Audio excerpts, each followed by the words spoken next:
Hey guys, Tanaja Shine here, and I'm back, and I have a very special guest in the building, of course. His name is Rome.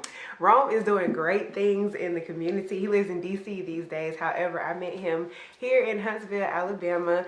As of now, Rome has a clothing line that I'm very interested in talking to him about called Fortune 5. As you can see, we got the shirts on. Hey, we matching. And yes, we are matching.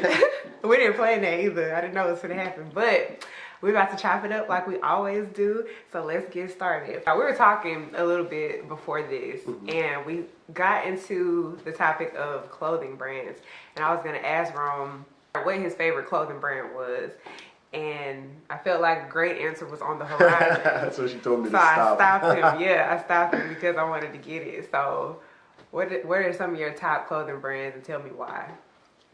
So before I started my brand, I was working at a boutique when I first moved to Huntsville.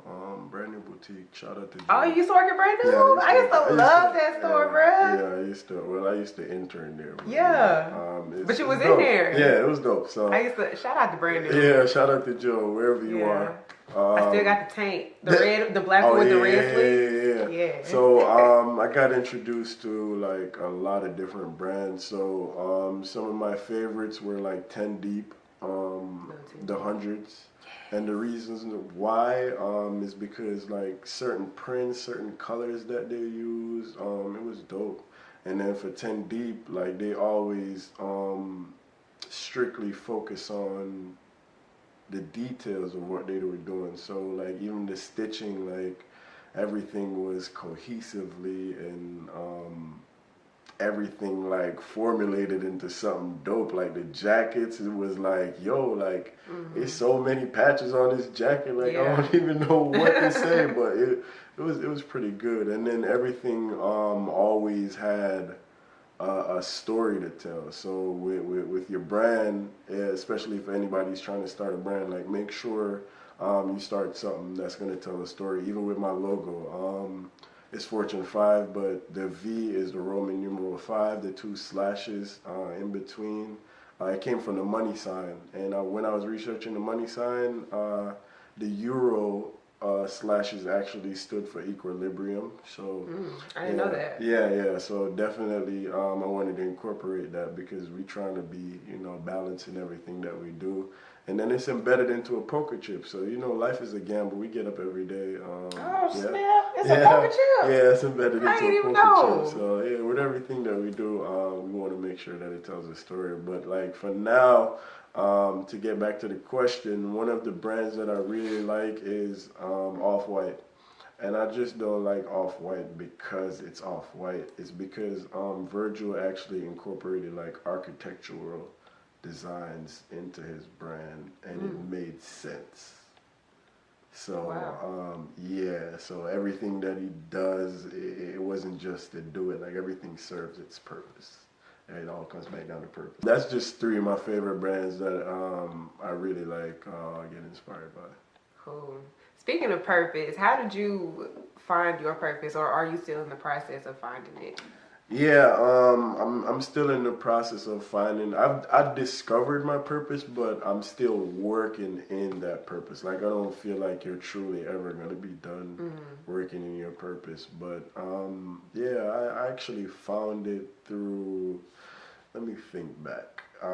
Coming from Jamaica, I never stated that I'm from Jamaica originally. I thought you had an accent, but then I thought but sometimes I want to switch it up so I understand, But okay. So coming from Jamaica, definitely, it was a thing of, everything wasn't accessible to us. Like, we have to like find like certain things. Like clothes wasn't like on demand for me basically. So I always told myself like when I grew up, like instead of buying like clothes for like $100 or $50, like why not create my own stuff that I can wear and make a statement with? Yeah. So the purpose, like I started thinking about doing it in probably 2008. So it's been a long time. And I have a very very good story to tell. Like I've been working through that, and I actually lent a friend my computer that all my designs and my work was on, and they stole my computer.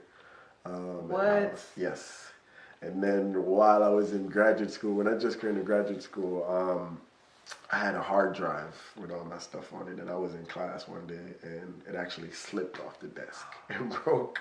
What? So like I kept questioning it, like, yo, like, God, is this what I'm supposed to do? Or are you telling me like, yo, stop? And I was like, nah, like I'm gonna keep creating it. And then I just got better and better, and then I started to like really incorporate stuff into my art to tell a story. So everything that I went through, everything that I was dealing with, I would incorporate that into a design. So even with this Priority Tea, yeah, it was just stuff that we went through every day. So yeah.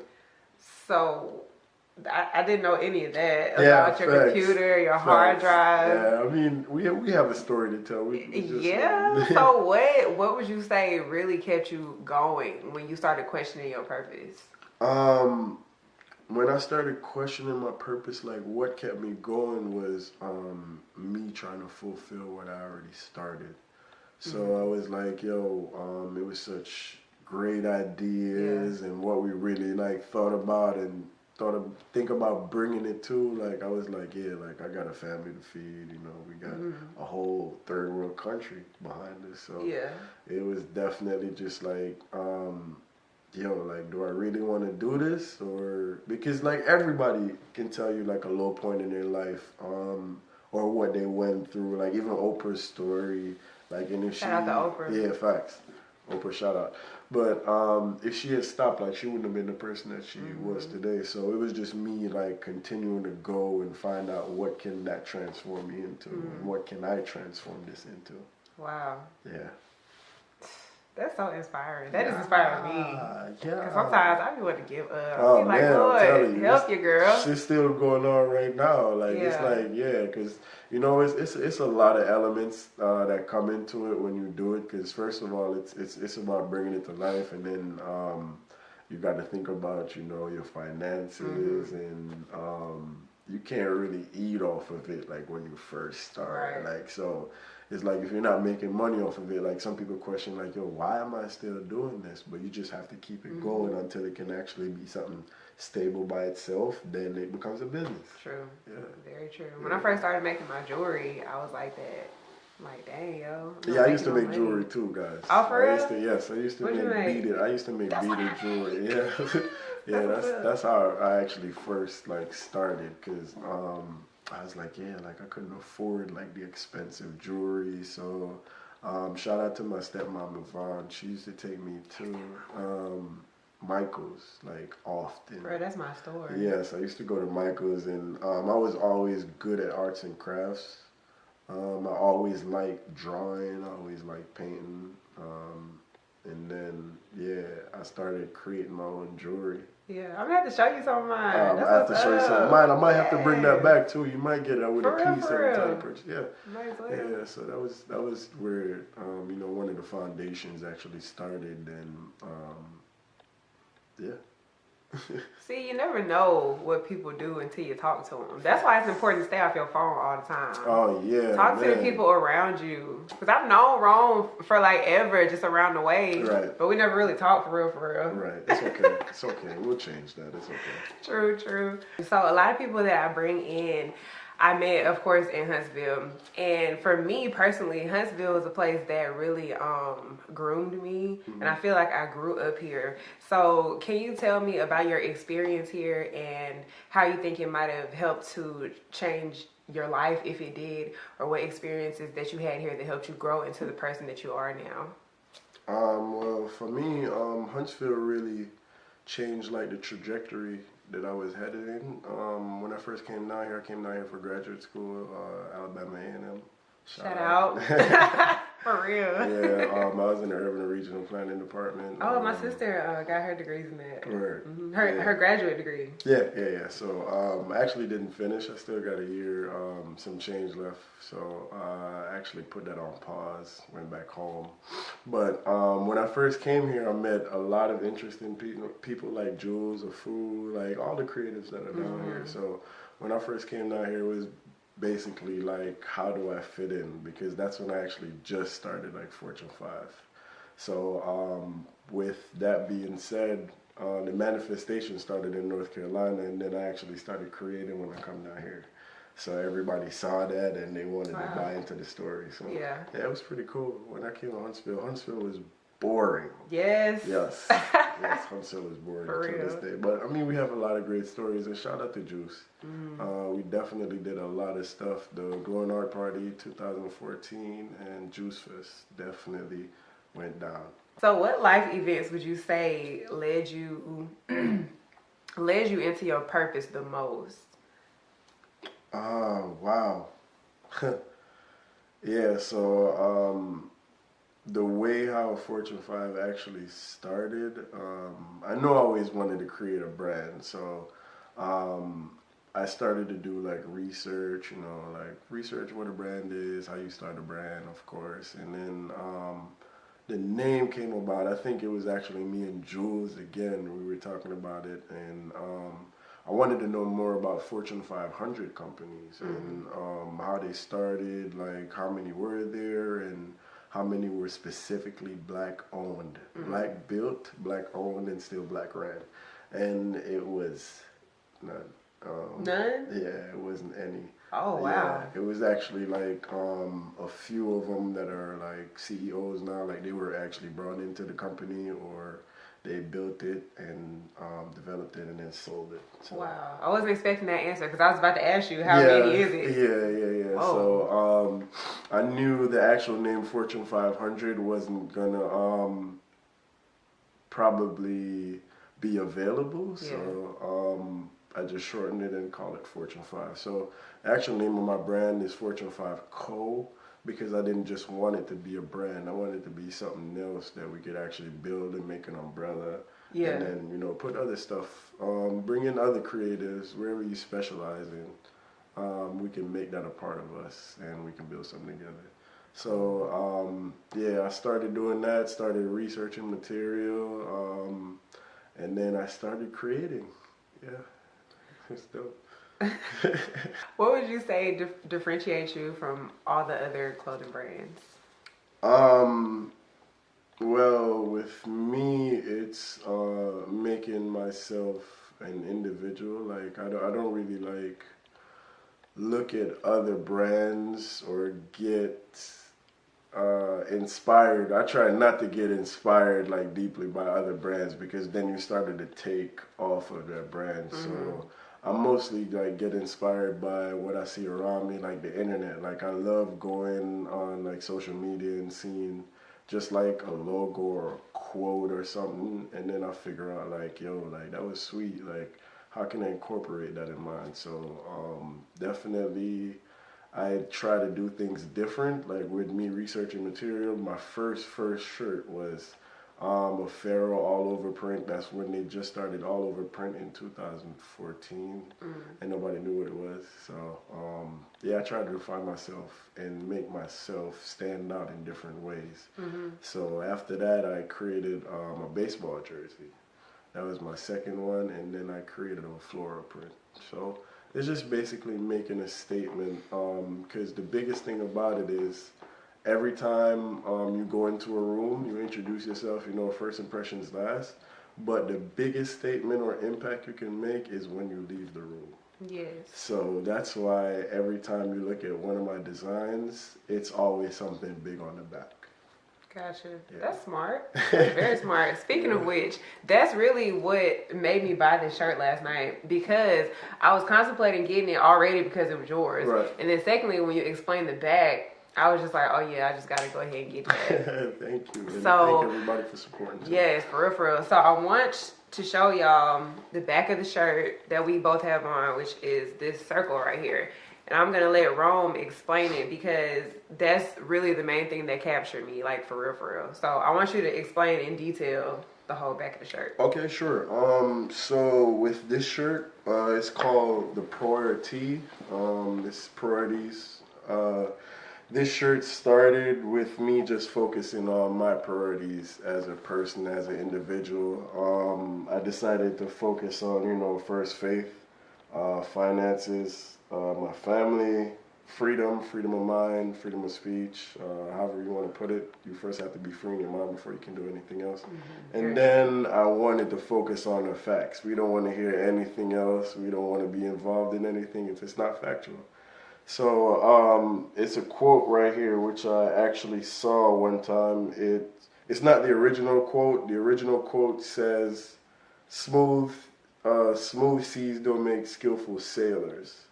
And I decided to flip it around and incorporate that into what I was doing every day. So we're in the streets every day. So we made a quote that says, "Smooth roads don't make skillful drivers." And with that being said, on the road to success, like, it's not going to be easy. It's always going to be bumps, potholes, rocky roads, whatever you want to call it. So that's where the whole thing spun from.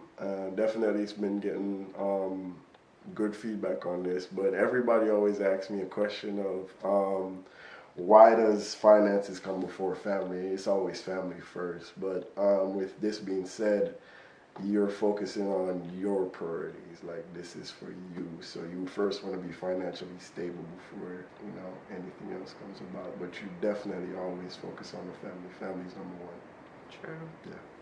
So for anybody that is on the other side of this video that's thinking that they want to start their business, they want to push into their purpose, they want to get started doing what fulfills them, what would you say to those people to kind of give them that push that they need, or to kind of turn on that light bulb that's been flickering on and off, but they're trying to keep it on and keep pushing and keep going? What would you say to them? I mean, I feel like I'm about to say like the same thing that's been saying for like generations, but do what you love.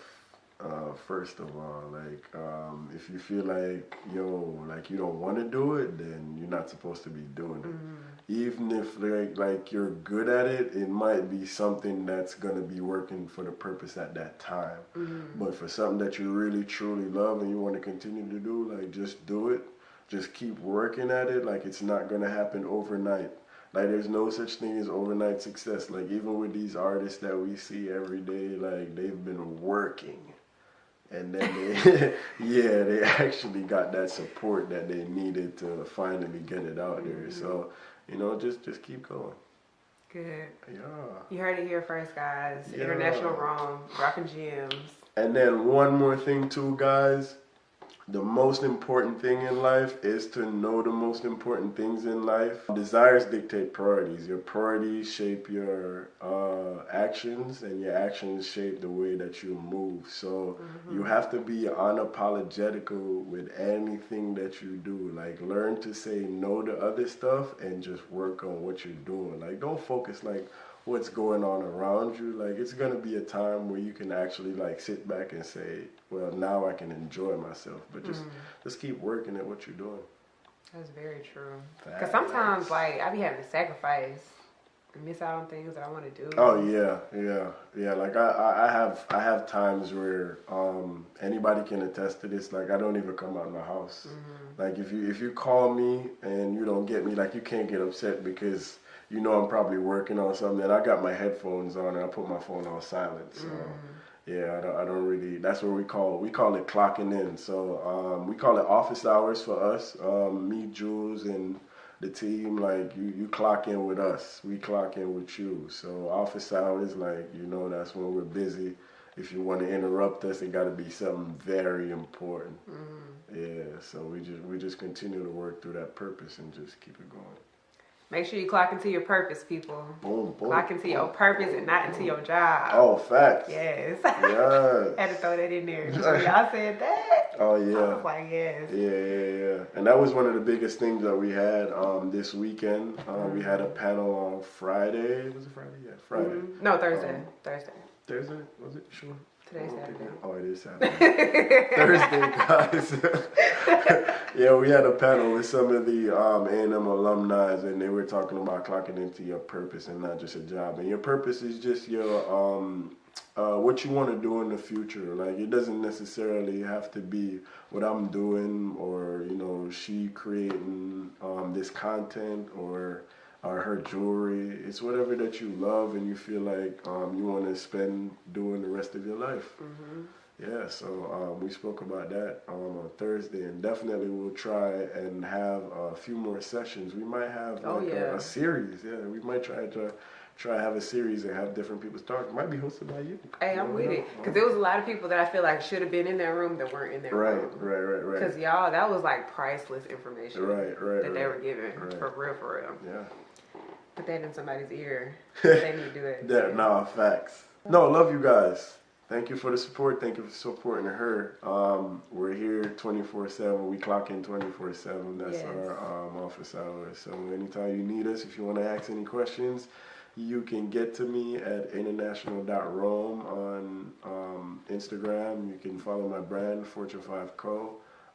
If you want to get to her, it's... You know, you can find me at Tanaja Rashawn on Instagram and YouTube, and also at TanajaRashawn.com. You can purchase your gemstone bracelets, your waist beads, and find my YouTube channel there. And just basically everything in the brand is at TanajaRashawn.com. And thank you, as always, for supporting your girl. Thank you for stopping by, because you know that you could have been anywhere in the world, but you here with us, and that's good for our ego. And you know we appreciate that. Yes, and the melanin been popping the whole time, with the Fortune 5 on the poker chip.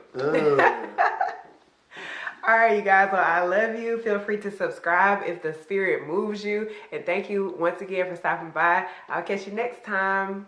Peace. That was great. You see the hashtag Black Men Smiling? No.